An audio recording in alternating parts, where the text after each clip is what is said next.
जय श्री राधे। पूज्य श्री सद्गुरुदेव भगवान के चरणों में प्रणाम। पूज्य श्री राधा बाबा जी का जीवन चरित्र। मंजू लीला भाव। वनमाला गुम्फन लीला। ब्रजेंद्र तनय की अनाविल लीला रसपान एवं रसदान की मधुरिमा में अभिसंधि को लेकर ही अघटन घटना पटीय सी योग माया निर्माण करती है। अखिल रसामृत सिंधु ब्रजराज कुमार के विहार स्थल ब्रजपुर का शब्द नहीं है तो ब्रजपुर की विभू रस राशि को व्यक्त कर सकें। उसके महाभाव महिमा मंडित स्वरूप को भाषा में बांध देना सर्वथा सर्वांश में असंभव, पूर्णतया असंभव है। प्रियतम नीलमणि और उनकी प्रिया महाभावमयी राधा रानी की यह नित्य आवास स्थली जो ठहरी, प्रीति अपनी समस्त गरिमा के साथ यहाँ इसी प्रदेश में मूर्त होती है और इसलिए ब्रजेश तनय वृंदा कानन का परित्याग कर अन्यत्र नहीं जाते। अतः नित्य नवीन नवीनतर रसमय ही होती रहती है यहाँ की भूमि। आहा, रस तरंगिणी यमुना के पुलिनों की सौंदर्य राशि प्रतिक्षण नित्य नूतन विस्तार को पा रही है। ऋतुराज वसंत यहाँ अपनी पूरी सेना के साथ सर्वत्र एवं सब समय सेवा में उपस्थित हैं। शीतल मंद मलय मारुत तो प्रियतम नीलमणि की परिक्रमा ही करता रहता है और उनके आदेश से श्वास लेने वाले लघुतम कीट से लेकर विशालकाय वन गजराजों तक सभी के प्राणों में प्रियतम नीलमणि का रस संदेश भरता रहता है। उनके चरणों में सभी प्राणियों की भाव कुसुमांजलि अर्पित करता रहता है। देखो, यह तरु श्रेणी जो तुम्हें दृष्टिगोचर हो रही है, इन्हें भूलकर नंदन कानन की पारिजात पादप श्रेणी मत समझ लेना। नंदन कानन की पारिजात पादप श्रेणी मत समझ लेना और न ही ये सर्वत्र रस सुरभि दान करती लताएं सुतल और पाताल लोक से आनीत हैं। ये सभी तो नंद तनय एवं प्रिया रानी के काय व्यूह स्वरूप भूता संधिनी शक्ति वृंदा की ही इन रूपों में परिणति है। सुमनों का दिव्य प्राणोन्मादी भाव सौरभ मधु लुब्ध असंख्य कृष्ण भ्रमरों का रसपूर्ण गुंजन और मकरंद रसपान, उनका भाव भरे रंग बिरंगे सुमनों पर अति सरसता पूर्वक आसीन होना, इन सभी के अंतराल में सर्वथा सर्वांश में मूर्त है रानी की स्वरूप भूता संघिनी का विलास ही। यहाँ निसर्ग का भोग्या होना ही अविचल नियम है। यहाँ निसर्ग का भोग्या होना ही अविचल नियम है। यहाँ सभी व्यक्ति नंद नंदन की सेवा के लिए समर्पित हैं, चाहे वे महाराजा वृषभानु हों, श्री गोपराज नंदराय हों अथवा साधारण अंत्यज जाति का चांडाल हो। वह अपने स्व के लिए जीवित ही नहीं है, वह तो मात्र नंद नंदन सुखी हो। उनका सुख मेरे द्वारा कैसे संपादित हो, इसी भावना से जीवित है। यहाँ की सब वस्तुएं नंद नंदन के लिए एवं सब परिस्थितियाँ भी हैं नंद नंदन के सुख प्रवाह को नित्य नवनवायमान उच्छलन देने के लिए। देखो, आज कुछ विलक्षण दृष्टिगोचर हो रहा है। तरु श्रेणियों में आसीन ये पक्षीगण प्रतिदिन तो नाम गायन करते हैं नीलमणि प्रियतम सुंदर का अथवा प्रिया राधा रानी का, परंतु आज तो इनमें कुछ परिवर्तन है। ये कोकिल मोर पपीहा कपोत फुदकती कृष्ण चिरैया नाचती प्रसन्न होती नवीन नाम उच्चारण कर रही है। आओ तनिक ध्यान लगाकर इन्हें सुने। अरे ये तो नामोच्चारण कर रही है, मंजुलीला, मंजुलीला। और यह दूसरा नाम तो अतिशय क्लिष्ट है, परंतु देखो पक्षीगण कितनी सरलता पूर्वक इसे भी नाच नाच कर उच्चारित कर रहे हैं। ये सभी लीला जब पूज्य श्री बाबा मंजुलीला भाव में थे उस समय की हैं। जरा ध्यान देकर के सुनेंगे सभी। अरे ये तो नाम उच्चारण कर रही हैं, मंजुलीला, मंजुलीला। और यह दूसरा नाम तो अतिशय क्लिष्ट है, परंतु देखो पक्षीगण कितनी सरलता पूर्वक इसे भी नाच नाच कर उच्चारित कर रहे हैं। इन्हें मसी बिंदु दभ, मसी बिंदु दभ, इतने क्लिष्ट उच्चारण में भी कहीं कोई आयास, क्लेश अथवा दुरूहता नहीं प्रतीत हो रही है। और इस गायन के साथ ही चतुर्दिक वन में सौख्य की, सौंदर्य की, माधुर्य की, सरसता की एवं सौरभ की अभिनव उच्च लहरों पर लहरें उठने लग रही हैं।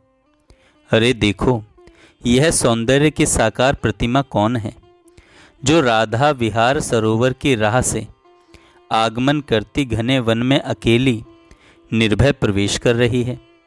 इस घने वन में ब्रज रमणियां पुष्प चयन करने आती हैं अवश्य, परंतु अकेली तो कदापि नहीं प्रवेश करती।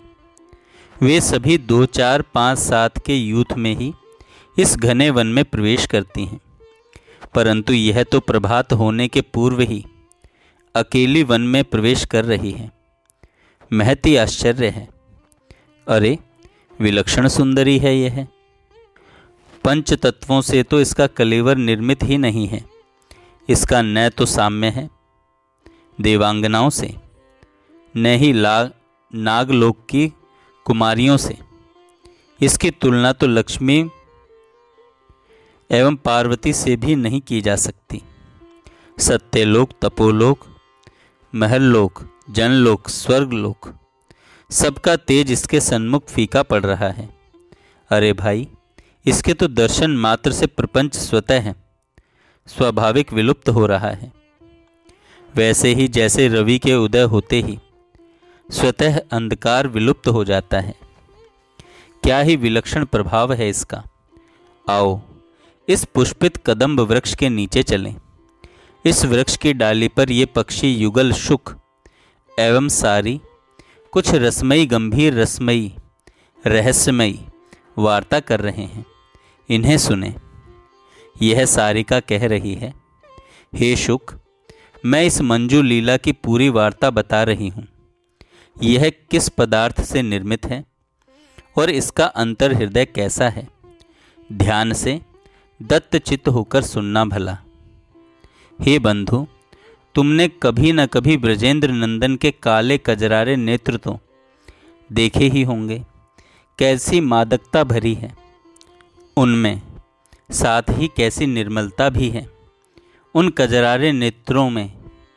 उन कजरारे नेत्रों की रसमयी कालिमा से इस मंजू श्यामा की कुंचित केश राशि इसकी कांचन वर्णी पीठ पर लहराती कैसी सुंदर लग रही है।